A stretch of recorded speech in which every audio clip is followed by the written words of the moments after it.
जय श्रीराम. हर हर महादेव. मी सचिन पटेल. बदलापूरच्या भाजप शहराध्यक्षाच्या मुलीचा व्हिडिओ आपण सगळ्यांनी बघितला आणि तो आपत्तीजनक आहे. त्याच्यात प्रभू रामचंद्रांचा अपमान केलेला आहे.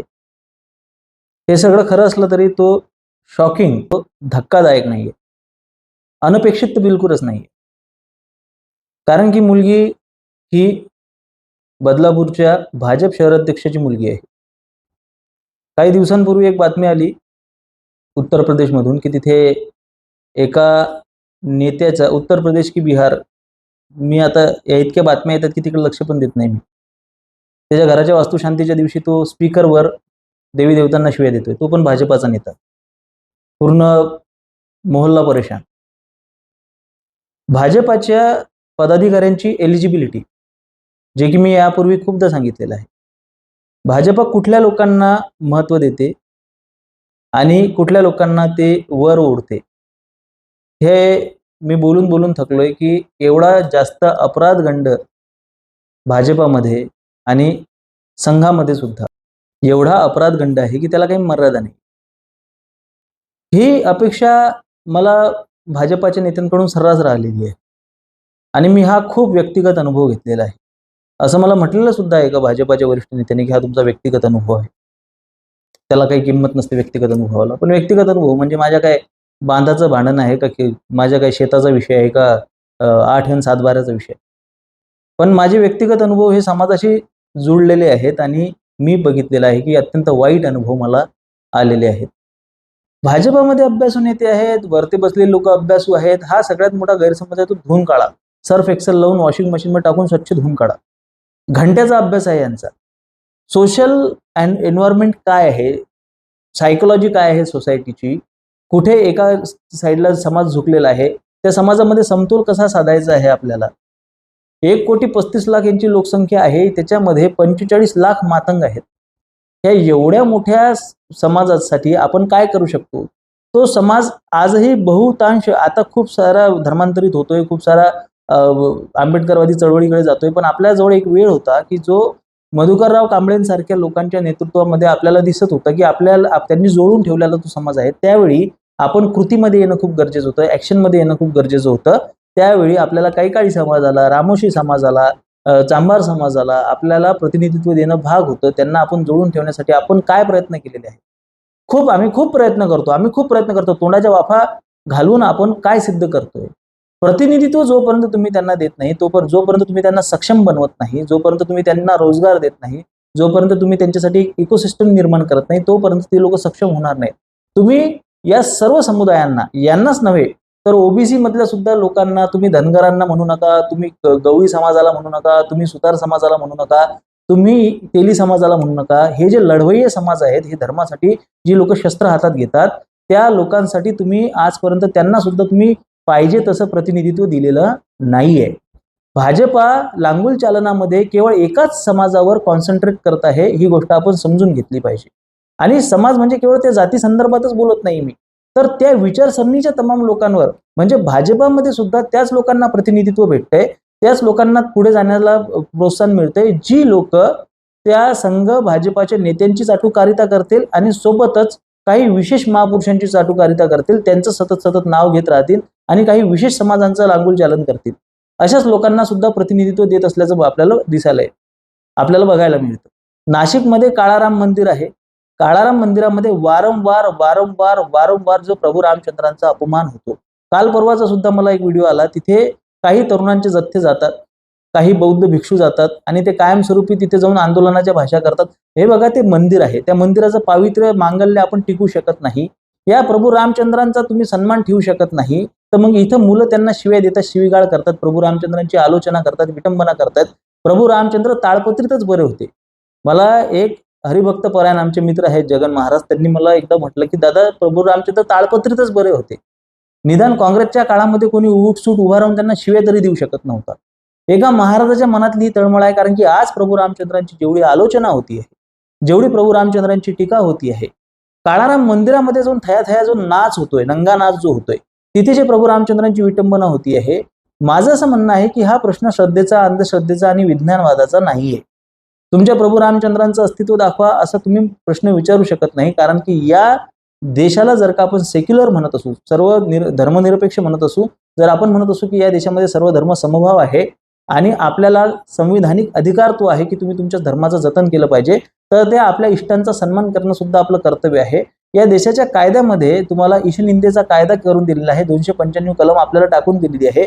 तुम्ही एका धर्माला इतकी सूट देताय की तुम्ही रक्तबंबाळ करताय, गळे चिरताय लोकांचे. गुस्ताकी नबी की एक ही सजा. सलीम वास्तिकांचा व्हिडिओ बघितला मी, खूप वाईट वाटलं मला.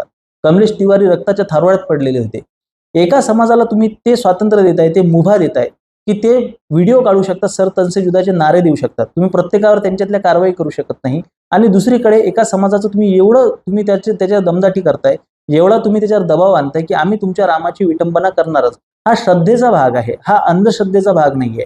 आज जर का तुम्ही विज्ञानवादातून जर का प्रत्येक गोष्टीला बघितलं, ज्याला तुम्ही सायंटिफिक टेम्परामेंट म्हणता, तर तुम्ही हजारो गोष्टींवर अशा पद्धतीने आक्षेप घेऊ शकता. नरेंद्र दाभोळकरांच्या फोटोला हार आपण घालतो, ती सुद्धा अंधश्रद्धा झाली.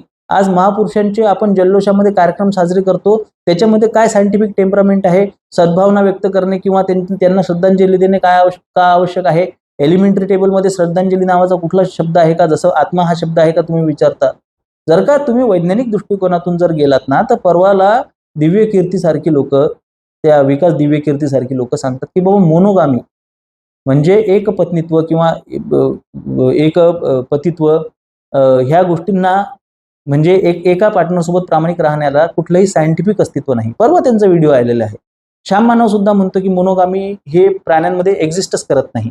मग श्याम मानव आणि विकास दिव्य कीर्ती सारखी सायंटिफिक टेम्परामेंट असलेली लोक जर का असं सांगतात की या देशामध्ये एक पत्नीत्व, या जगामध्ये एक पत्नीत्व असं काहीच नसतं, असं काही एक्झिस्टन्सच नाहीये, म्हणजे भावनिकरित्या तुम्ही कधी कुठल्याही पद्धतीने तुम्ही राहू शकत नाही, तर मग वैज्ञानिक दृष्टिकोनातून जर का समाजाची रचना आपण केली तर एक माणूस त्याला 10 बायका, 10 बायकांना परत 100 नवरे, अशा पद्धतीच्या समाजाची आपण रचना, असा विचार आपण कल्पना करू शकतो का?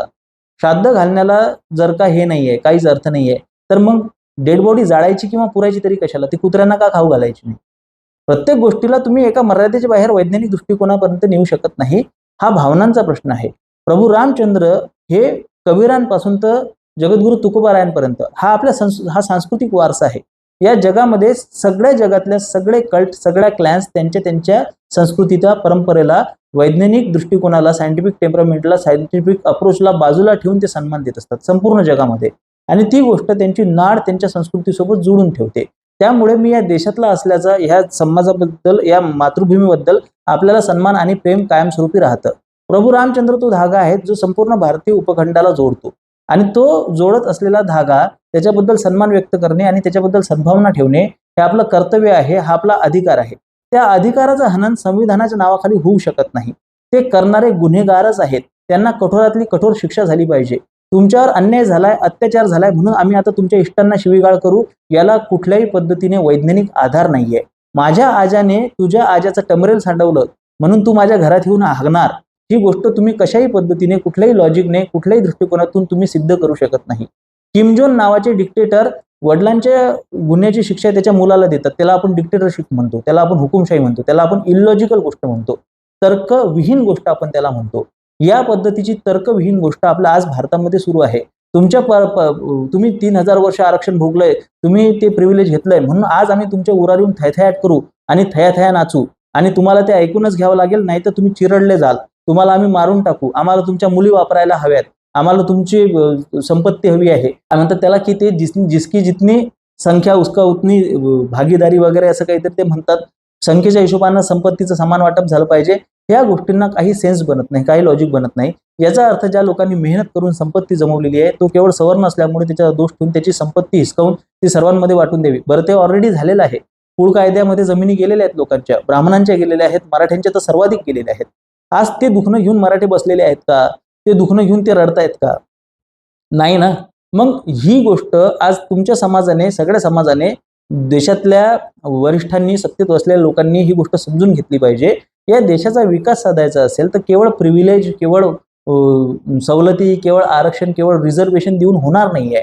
4 मार्क मिळालेला व्यक्ती ऑर्थोपेडिशियन बनू शकत नाही. 540 मार्क असलेला व्यक्ती घरामध्ये बसून राहू शकत नाही.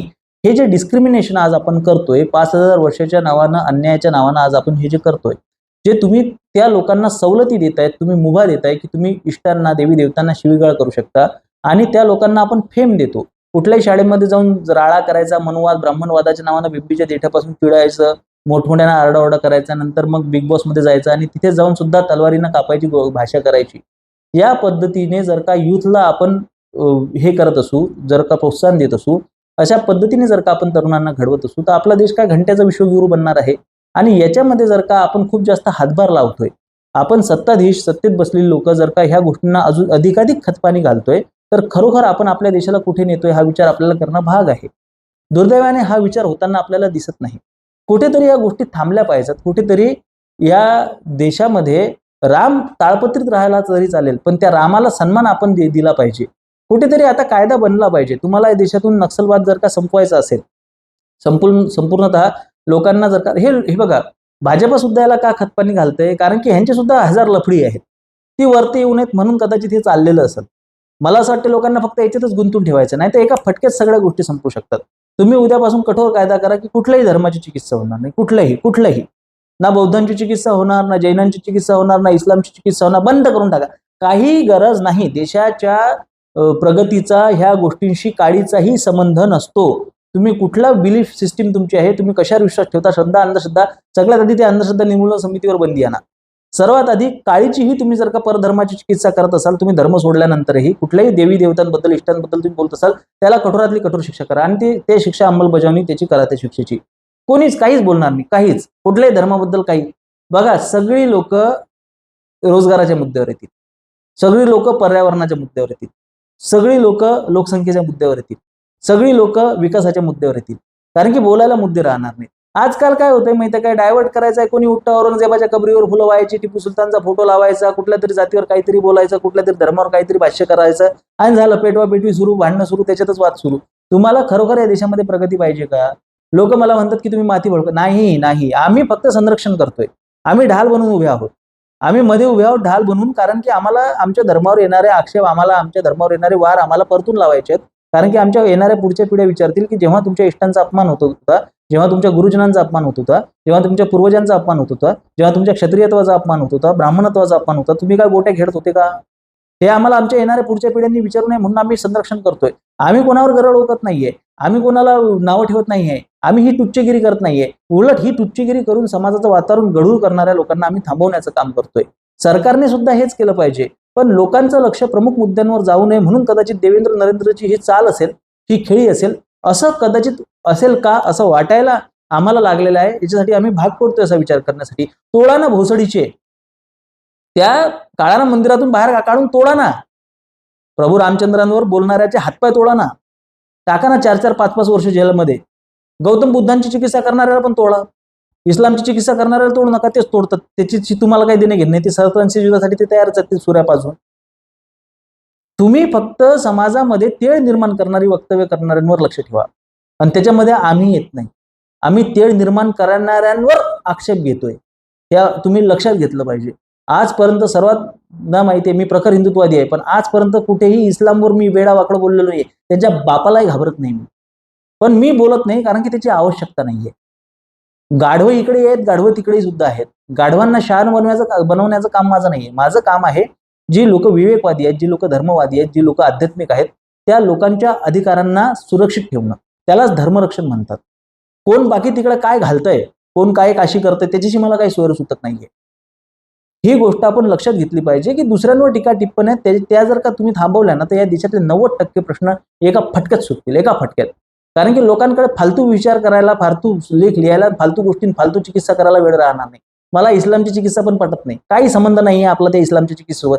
तुमच्या देवाच्या अंगावर जाऊन मुततायत हे लोक आणि तुम्ही तिकडे इस्लामची चिकित्सा करताय. इथं तुमच्या हातात बांगड्या भरल्यात आणि तिथं तुम्हाला मुसलमानांवर बोलायचं काय? मला समजत नाही याच्या मागे लॉजिक आहे. इतकी तुमच्यात धम्मक आहे, इतकी तुमच्यात ताकद आहे ना, तर ते तुम्ही फक्त नाशिकचं काळाराम मंदिरच वाचून दाखवा. अशा 1,00,000 उदाहरणं तुम्हाला देतो. कुठल्या मंदिरांमध्ये काय कशा पद्धतीचे गैरप्रकार चाललेले आहेत, कुठल्या देवी देवतांच्या कशा पद्धतीने विटंबना चालल्या आहेत, कशा पद्धतीने चिकित्सा चालल्या आहेत, ते आपण करू शकत नाही ना. आपल्याला इस्लामवर बोलायचं. ही पण फालतूगिरी बंद झाली पाहिजे. काही गरज नाही. मुस्लिम मनाचा वेध आणि मुस्लिम मनाचा शोध आणि मुस्लिम मनाची मानसिकता आणि बाबासाहेब आंबेडकर आणि संविधानिक अधिकार आणि मुसलमान आणि आंबेडकरांनी मुसलमानांवर कशा पद्धती, याच्या व्यतिरिक्त आपण काय बोलणार आहे? आंबेडकरांनी मुसलमानांची कशी चिकित्सा केलेली आहे, कशी टीका टिप्पणी केलेली आहे, काय घेणं आहे तुम्हाला त्यांच्यासोबत? अरे पहिले तुम्ही तुमच्या धर्माला किल्ल्याची भिंत बनवा ना. तुम्ही काचासारखा ठिसूळ बनवला आहे तुमच्या धर्माला, वरून तुम्हीच तुमच्या धर्माची चिकित्सा करता, वरून तुम्हीच तुमच्या धर्माला नाव ठेवता, तुम्ही त्याला अजूनही ठिसूळ बनवता आणि दगडाला दोष देता. इस्लाम हा दगड आहे आणि तुम्ही काचेची भिंत आहात. तुम्ही स्वतःला किल्ल्याची भिंत बनवा, स्वतःच्या लोकांमध्ये स्वतःच्या धर्माबद्दलचं मूल्य पेरा. पण दुर्दैवाची गोष्ट अशी आहे की इथे मुस्लिम मनाचा शोध घेणारे स्वतः नास्तिक आहेत. नास्तिकता हा आपल्या समाजाला लागलेली कीड आहे, हा अभिशाप आहे. नास्तिकतेच्या चिकित्सेवर मी स्वतंत्र व्हिडिओ बनवणार. नास्तिकांसारखं मूर्ख आणि च्युती आहे, कारण की हे समाजाला केवळ मूर्ख बनवत असतात. मी यांची खूप सारे उदाहरणं मी तुम्हाला देणार आहे. मी तुम्हाला याच्यासाठी एक स्वतंत्र व्हिडिओ बनवणार आहे की धर्म ही अफूची गोळी नाही आहे. तर भारतामधली जी नास्तिकता आहे हे खरे नास्तिक नाही आहेत. हे केवळ धर्माला नुकसान पोहोचवण्यासाठी, धर्माला पोखरण्यासाठी ही समाजात सोडलेली लोक आहेत. ही सगळीकडे आहेत, ही डाव्यांमध्ये आहेत, वामपंथींमध्ये आहेत, तितकीशी संघ भाजपमध्ये सुद्धा आहेत. हे आपण लक्षात घेतलं पाहिजे. या समाजाला, या धर्माला पोखरणारी ही नास्तिकताच ही समाजाची कीड बनलेली आहे आणि त्याच कीडीतून ही रामाला याच्यात घालायचं का त्याच्यात घालायचं का ही मानसिकता जन्माला येते आणि त्या मानसिकतेला खतपाणी घातलं जाते. हे आपण समजून घेतलं पाहिजे. ही जी मुलगी बोललेली आहे ना, हे प्रातिनिधिक उदाहरण आहे. हे प्रत्येक जेनझीच्या मनातली भावना आहे, कारण की जेनझी ही शक्तीच्या बाजूने उभी राहणार आहे आणि त्या जेनझीला दिसतंय की तुम्ही तुमचा रणकर्कश राम, तुमचा कोदंडधारी राम, तुमचा पौरुष असलेला राम हा कुठेतरी मागं ठेवलेला आहे आणि तुम्ही कुठेतरी गुळगुळीत मिळमिळीत भूमिका घेऊन समोर येत आहात. जेनझीला तुम्ही कधीही तुमच्या बाजूने ओढू शकत नाही, कारण की नपुंसकांच्या मागे, नामर्दांच्या मागे हे तरुण सळसळतं रक्त कधीच उभं राहत नाही. माझे विचार पटत असतील तर सहकार्य असू द्या. धन्यवाद. जय श्रीराम. हर हर महादेव.